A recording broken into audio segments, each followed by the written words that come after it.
2013, the International Auditing and Assurance Standards Board, the IAASB, issued ISAE 3000 revised, assurance engagements other than audits or reviews of historical financial information.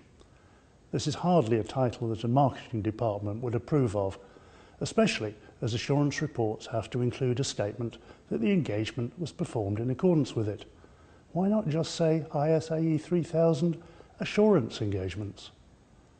The longer title might be more intellectually accurate, but it's not fully so, and it is, after all, just a title.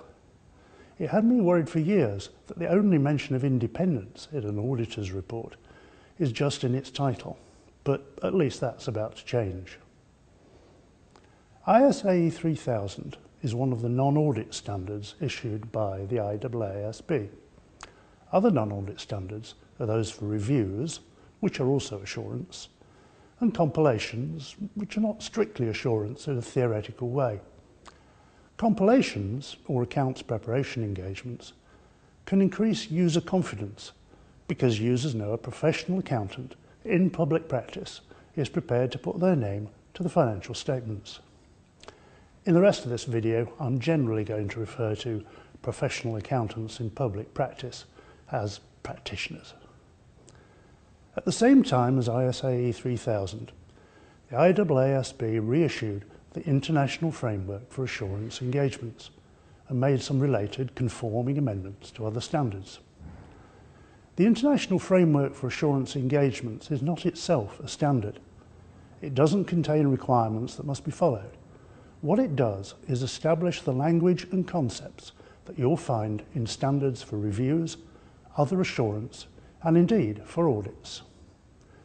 Readers of international standards on auditing will be unlikely to refer to the framework, and that's probably also the case for those carrying out reviews or other assurance. Nevertheless, when revising ISAE 3000, the IAASB had to carefully consider whether any of the revisions should be reflected back into the framework. The very fact that it is now reissued flags up that changes have indeed been made. Even though the framework is not directly relevant to protect practitioners, it is nevertheless important to study it, to gain an understanding of audit and assurance up to an advanced level. Why did ISAE 3000 need to be revised? The first and obvious reason is simply its age. Over 10 years, it would be surprising if circumstances had not changed sufficiently to require an update. In that time, we've experienced a global financial crisis and widespread changes in business and society.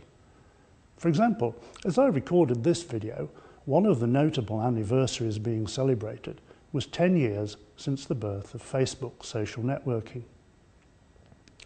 In terms of standard setting, the main drivers for change were the need to conform the document to the clarity style adopted for International Standards on Auditing, ISAs, and recognition that as assurance is becoming more important in its own right, it was no longer appropriate to assume that assurance was only done by auditors. This last point drove the inclusion of much material from ISAs that would before have been taken for granted as part of the practitioner's knowledge. The revision also recognised that the standard could be picked up and used by those who are not practitioners.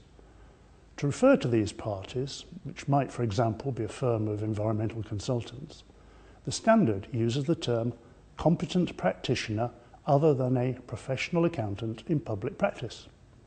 These competent practitioners can only say that their work is in accordance with the standard if, however, they comply with quality control and ethical standards that are at least equivalent to those that apply to practitioners. ISAE 3000 is often referred to as an umbrella standard, the idea being that it's used together with any subject matter specific ISAEs that are relevant to a particular engagement. If there isn't a subject matter specific ISAE, then ISAE 3000 can be used on its own.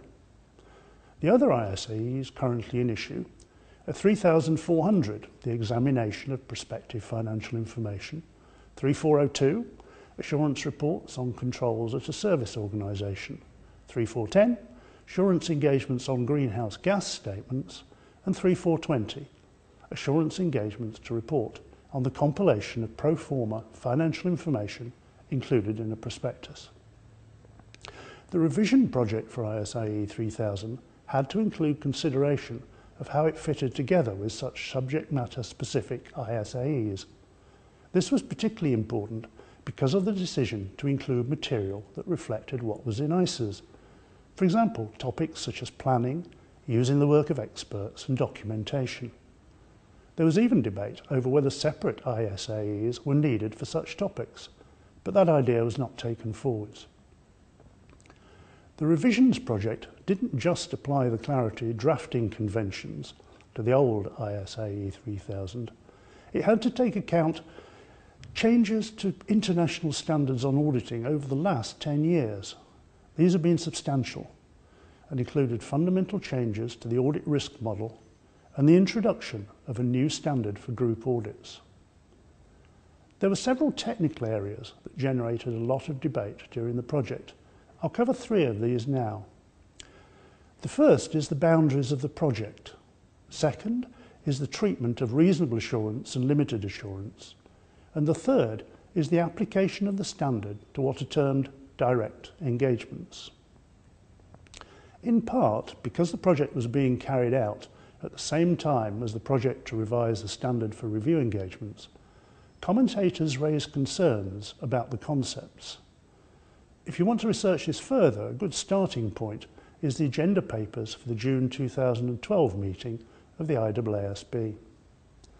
It was decided that it was outside the boundaries of the project to substantially revisit framework concepts, and that the most that could be done was to improve the clarity of the framework for assurance engagements.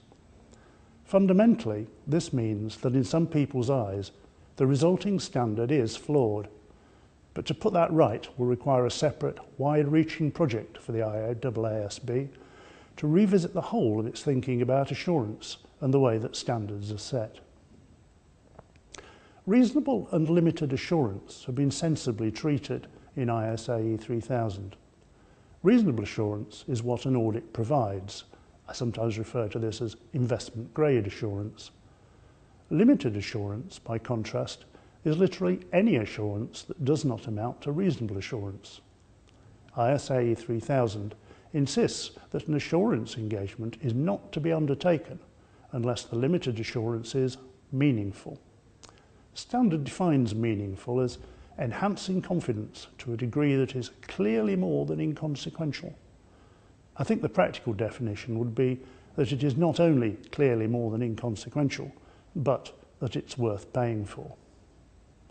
Having set out the upper and lower limits for limited assurance, ISAE 3000 doesn't waste time exploring the achieved level of assurance.